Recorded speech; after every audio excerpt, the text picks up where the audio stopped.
Hi, I'm Nicholas Wells with Legends Law Group. When should you use a trademark symbol versus a circle R symbol? Well, there are two types of trademark rights. There's common law rights and rights that arise through registration. The trademark symbol is related to common law rights, and all it means is I claim this word or symbol or design as a trademark. Because it doesn't relate to the registration of your trademark, you can use a TM symbol anytime you want. All it means is I think this is my trademark, and I want you to know that I'm claiming it as a trademark.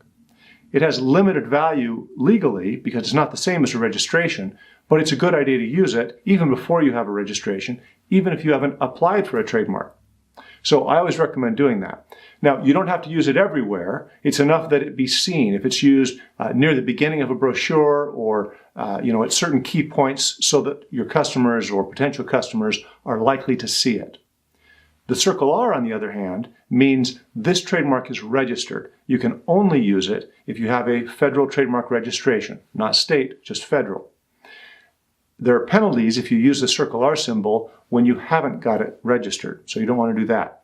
With the circle R symbol, this presents some problems internationally.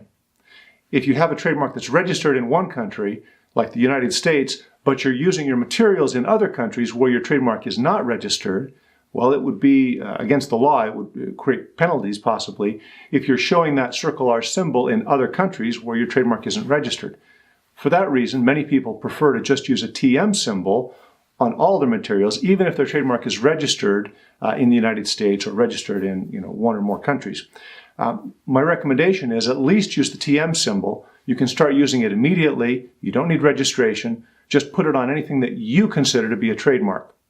Then once you have a registration actually issued, you can change it to a circle R and let people know that that mark is registered in any place that it seems appropriate.